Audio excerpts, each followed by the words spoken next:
ধন্যবাদ। বিসমিল্লাহির রহমানির রহিম। আজকে এনডিএম কর্তৃক আয়োজিত আজকের ইফতার মাহফিলের সম্মানিত সভাপতি জনাব চেয়ারম্যান এনডিএম ববি হাজ্জাদ, উপস্থিত এনডিএম এর অন্যান্য সকল নেতৃবৃন্দ এবং আমার সামনে উপস্থিত সকল আমন্ত্রিত অতিথিবৃন্দ, আসসালামু আলাইকুম। ইফতার খুব বেশি দেরি নেই। আহ, কাজেই খুব ভালো লম্বা কথা হয়তো ভালো লাগবে না। আমার আগে বিভিন্ন ব্যক্তিবর্গ বক্তব্য রেখেছেন। এখানে মূলত যারা বক্তব্য রেখেছেন সকলেই রাজনৈতিক বক্তব্য রেখেছেন।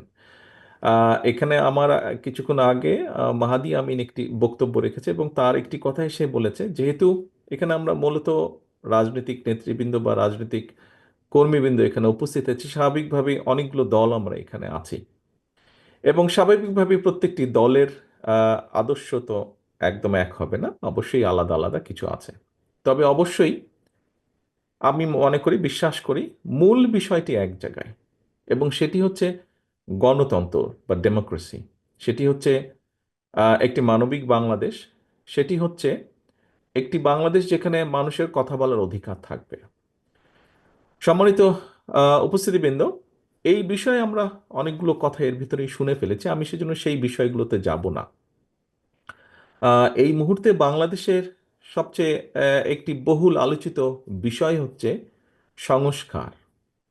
আমরা এখানে যেই রাজনৈতিক দলগুলো আছি, এই রাজনৈতিক দলগুলো বিগত 15 বছর ধরে, মোটামুটি এখানে উপস্থিত সকল রাজনৈতিক দলগুলো আমরা বিগত 15 বছর ধরে আন্দোলন সংগ্রাম করেছি আমাদের হারিয়ে যাওয়া বা ডাকাতি করে নেওয়া অধিকারকে প্রতিষ্ঠিত করার জন্য, জনগণের সেই অধিকার।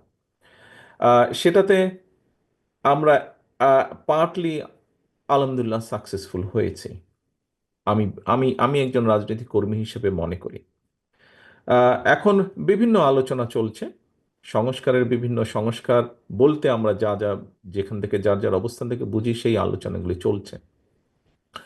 আহ, যেই কথাটি বলছিলাম যে আমরা রাজনৈতিক দলগুলো এখানে যারা আছি, ছোট বড় মাঝারি যেভাবেই বলি না কেন, বিষয় সেটি নিয়ে, বিষয় হচ্ছে রাজনৈতিক দলগুলো আমরা আন্দোলন সংগ্রাম করেছি এই দেশের মানুষকে মুক্ত করার জন্য, একটি পরিবর্তনের জন্য, ভালো একটি পরিবর্তনের জন্য, মানুষের অধিকার, ভোটের অধিকার, কথা বলার অধিকার যেভাবে বলি সেটিকে প্রতিষ্ঠিত করার জন্য। প্রিয় আমন্ত্রিত উপস্থিতিবৃন্দ, অতিথিবৃন্দ, আহ, আমরা যারা আন্দোলন করেছি সেই দলগুলো কম বেশি অনেকগুলো দল একসাথে বসে আমরা 31 দফা উপস্থাপন করেছি জাতির সামনে। সেই 31 দফা আমরা আজ থেকে প্রায় 2.5 বছর আগে, মোটামুটি কম বেশি 2.5 বছর আগে উপস্থাপন করেছি, যখন অনেকেই বলেননি সংস্কারের কথা। আমরা যেই স্বৈরাচারের বিরুদ্ধে আমাদের দলগুলোর শত শত হাজারো নেতাকর্মী গুম খুনের শিকার হয়েছে, অত্যাচারিত নির্যাতন হয়েছে, সেই সেই স্বৈরাচারের বিরুদ্ধে রক্তচক্ষুকে উপেক্ষা করে আমরা সংস্কারের প্রস্তাব জাতির সামনে উপস্থাপন করেছি। তারই ধারাবাহিকতায় এখন বিভিন্ন জন বিভিন্ন সংস্কারের কথা বলছেন, আলোচনা হচ্ছেন। আমরা যেহেতু প্রথম উপস্থাপন করেছি 2.5 বছর আগে, আমরা তারপরেও এটিকে ওয়েলকাম করি। অবশ্যই জাতির ভালোর জন্য, মানুষের ভালোর জন্য, দেশের ভালোর জন্য যে কোনো বিষয়ে আলোচনা হতেই পারে। তবে এখানে একজন রাজনৈতিক কর্মী হিসাবে, একজন অ্যাক্টিভিস্ট হিসাবে আমি মনে করি কতগুলো বিষয়, অর্থাৎ আমাদের যে রাজনীতি, রাজনীতি আমাদের মূল লক্ষ্য কি? মূল লক্ষ্যই হচ্ছে জনগণ এবং দেশ। সংস্কার আপনারা যদি খেয়াল করে দেখেন, এই মুহূর্তে সংস্কারের যে আলোচনা, সংস্কার নিয়ে যে আলোচনা হচ্ছে, অবশ্যই এটি প্রয়োজন আছে, অবশ্যই এটি প্রয়োজন আছে। আহ, বাংলাদেশের যে সংসদ ব্যবস্থা, সংসদীয় ব্যবস্থা, এটি এক কক্ষ আছে, এটি দ্বিকক্ষ হলে কি কি ভালো হতে পারে, সেটি নিয়ে আলোচনা হচ্ছে। সেটির পক্ষে বিপক্ষে সবই মতামত আছে।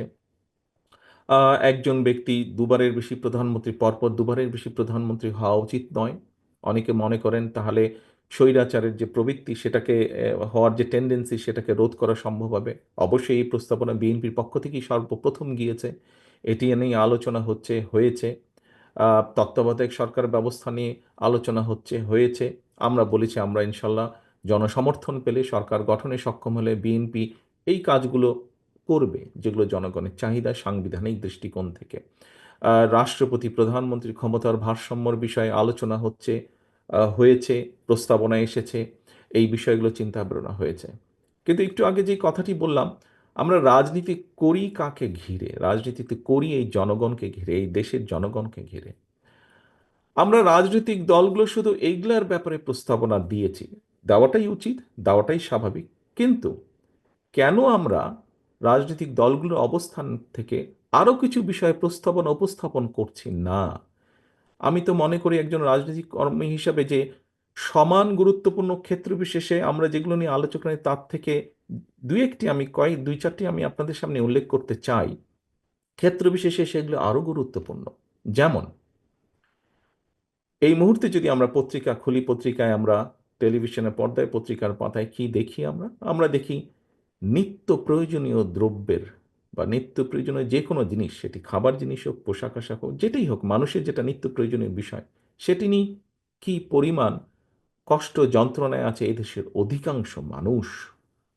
আমরা কেন রাজনৈতিক দলগুলো ডিবেট করছি না যে জনগণের রায় আমার পক্ষে আসলে আমি কিভাবে এই ব্যবস্থাটিকে হ্যান্ডেল করব, কিভাবে এই ব্যবস্থাটিকে ডিল করব, আমি কিভাবে নিত্য প্রয়োজনীয় যে দ্রব্য তার মূল্য আমি মানুষের সহনশীলতা ক্রয় সীমার ভেতরে রাখব। এখন এটিকে যদি রাখতে হয় তাহলে আমাদেরকে বাজার ব্যবস্থাকে কিভাবে আমরা সাজাবো, এটিকে যদি তাই করতে হয় তাহলে কিভাবে উৎপাদন বাড়াবো আমরা, কেন আমরা এই বিষয়টা নিয়ে আলাপ করছি না? আমি মনে করি বাংলাদেশ জাতীয়তাবাদী দল তার পূর্ব অভিজ্ঞতা থেকে মনে করে যে এই বিষয়গুলো আমাদের অবশ্যই অ্যাড্রেস করা উচিত জাতির সামনে।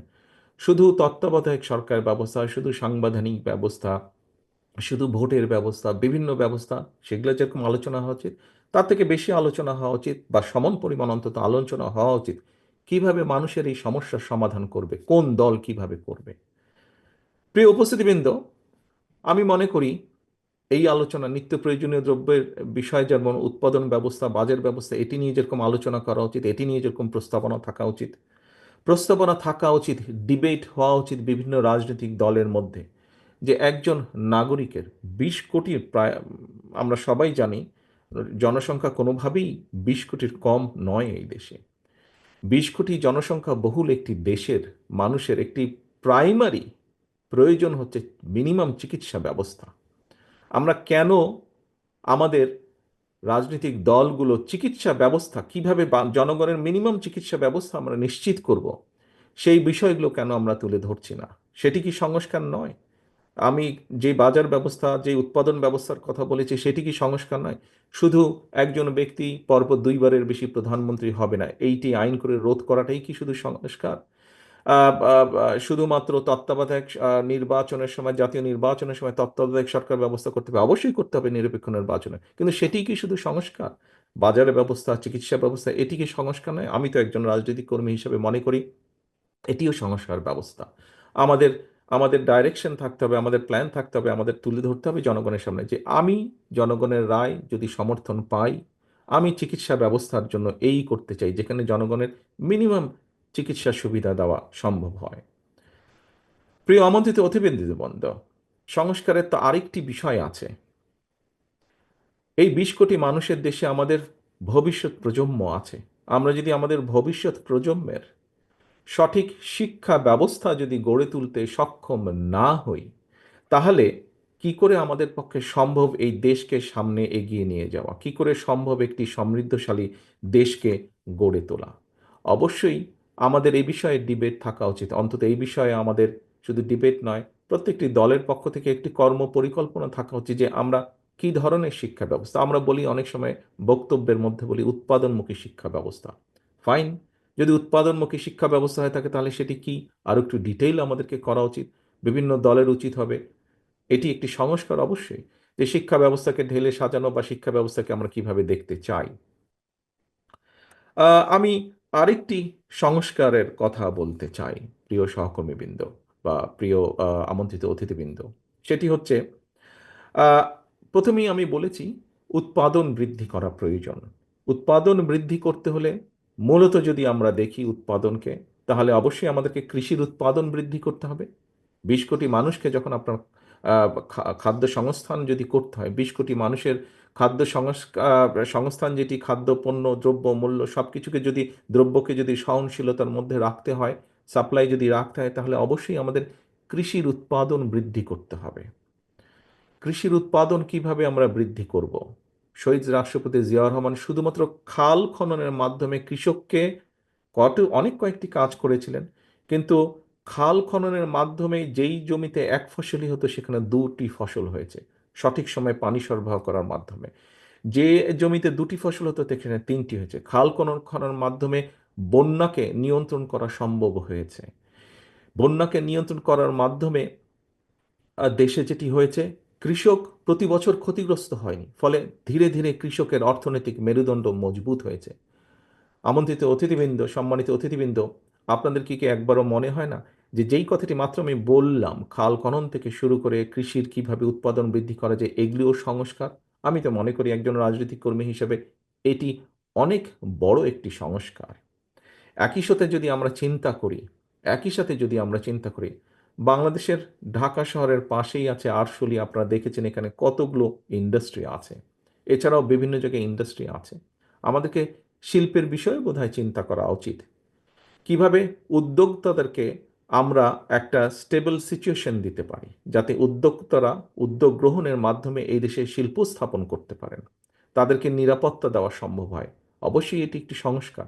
একই সাথে সেখানে যেই শ্রমিকরা কাজ করবেন, সেই শ্রমিকদেরও কিভাবে তাদের ন্যায্যতা নিশ্চিত করা যায়। আমি তো মনে করি একজন রাজনৈতিক কর্মী হিসেবে এটি অন্যতম একটি বড় সংস্কার। এই সংস্কারটিও আমাদের করা প্রয়োজন। এখানে অনেক সমস্যা আছে, কিন্তু এই বিষয়গুলোকে আমাদের অ্যাড্রেস করা প্রয়োজন। আমন্ত্রিত অতিথিবৃন্দ, সম্মানিত অতিথিবৃন্দ, একটি বিরাট বিপদের মধ্যে আমি বহু বছর যাবৎ বাংলাদেশের বাইরে আছি। আপনারা এখানে যারা সামনে উপস্থিত আছেন, আপনারা দেশে আছেন।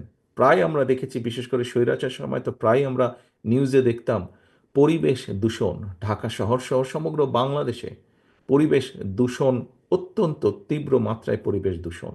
সামগ্রিকভাবে সমগ্র বাংলাদেশই পরিবেশ হুমকির সম্মুখীন। আমরা কি রাজনৈতিক দলগুলো জাতির সামনে পরিবেশের ব্যাপারে সংস্কার উপস্থাপন করতে পারি না? কিভাবে আমরা পরিবেশের উন্নতি ঘটাতে পারি? এই যে দূষণকে কিভাবে কমাতে পারি? আমি তো মনে করি এই দূষণ কমানোটিও একটি সংস্কার প্রস্তাব বা সংস্কারের একটি বড় অংশ। কারণ এই দূষণের কারণে প্রতি বছর লক্ষ লক্ষ শিশু, কোটি কোটি মানুষ অসুস্থ হয়ে যাচ্ছেন শারীরিকভাবে। সেটি পলিউশন, বিভিন্ন রকম পলিউশন, শব্দ পলিউশন বলেন, সেটি ধোঁয়ার পলিউশন বলেন, ধুলাবালির পলিউশন বলেন, যেটিই বলি না কেন, আমরা এই পলিউশন থেকে কিভাবে আমরা রাজধানী সহ সমগ্র দেশকে রক্ষা করতে পারি, দেশের মানুষকে রক্ষা করতে পারি, এ ব্যাপারেও তো আমরা আমাদের পরিকল্পনা উপস্থাপন করতে পারি জাতির সামনে। প্রিয় সহকর্মীবৃন্দ, আরেকটি বড় বিষয় আপনাদের সামনে তুলে ধরতে চাই। আমি আমি মনে করি এটি অত্যন্ত গুরুত্বপূর্ণ একটি সংস্কার। এটি আমাদের রাজনৈতিক দলগুলো, যারা আমরা জনগণের রায় চাই, আমি তো মনে করি জনগণের সামনে আমাদের এ ব্যাপারেও এটিকেও সংস্কার প্রস্তাব বিবেচনার দরকার নেই। আমি তো মনে করি এটি সংস্কার প্রস্তাব। ২০ কোটি মানুষ যদি আমরা ধরে নিই, ২০ কোটি মানুষের প্রতিদিনের ব্যবহার্য পানি, কি পরিমাণ পানি প্রয়োজন হয়, প্রতিটি মানুষ কি তার ব্যবহারের জন্য যথেষ্ট পানি, পিওর পানি কি আমরা সরবরাহ করতে সক্ষম হচ্ছি? আমরা হয়তো হচ্ছি না। তাহলে এই ২০ কোটি মানুষকে কিভাবে আমরা খাবার পানি বলেন, ব্যবহার্য পানি বলেন, মিনিমাম পিওর পানি আমরা তাদেরকে সরবরাহ করতে পারি? এটি কি একটি সংস্কার প্রস্তাব হতে পারে না? অবশ্যই এটি হতে পারে। আমরা কি চিন্তা করে দেখেছি, সারা বিশ্বে কিন্তু এখন পানি এবং পানির সাথে একই সাথে জ্বালানি, সেটি জ্বালানি বিভিন্নভাবেই হতে পারে, পেট্রোলিয়াম হতে পারে, গ্যাস হতে পারে। জ্বালানি একটি ক্রাইসিস আস্তে আস্তে তৈরি হচ্ছে সমগ্র পৃথিবীতে।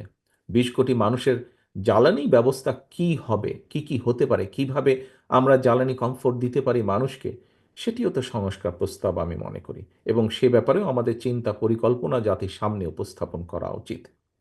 প্রিয় সহকর্মীবৃন্দ, আমাদের এই যে আপনাদের সামনে ইফতারের আর বেশিক্ষণ সময় নেই, আমি বক্তব্য বাড়াবো না। আমি এখানে উপস্থিত যারা রাজনীতিবিদ আছেন, সকলকে আমি অনুরোধ করব, আসুন জনগণের এই বিষয়গুলোর ব্যাপারেও আমরা চিন্তা করি, কথা বলি। আমাদের এই ব্যাপারেও আমাদের কি কি সংস্কার আছে সেগুলো আমরা তুলে ধরার চেষ্টা করি। আমরা আমরা বাস্তবধর্মী সমালোচনা অবশ্যই করব একজন আরেকজনের, কিন্তু সমালোচনা করতে গিয়ে এমন পরিস্থিতিতে যাতে আমরা এসে না দাঁড়াই যেখানে আমরা জনগণের এই ইস্যুগুলোকে, দেশের এই ইস্যুগুলোকে আমরা অ্যাড্রেস করতে ভুলে যাব। আমাদের কাছে অন্য কিছু মুখ্য হয়ে যাবে, এগুলো গৌণ হয়ে যাবে। এটি যদি হয় তাহলে এই দেশের সম্ভাবনা সব শেষ হয়ে যাবে, নষ্ট হয়ে যেতে পারে। এবং অবশ্যই এটি আমাদের এই ঘরে উপস্থিত কারোরই সেটি চাওয়া নয়, কারোরই সেটি চাওয়া নয়। আসুন আমরা এখনই, নিশ্চয়ই আমি যতটুকু জানি এখন মোনাজাত হবে।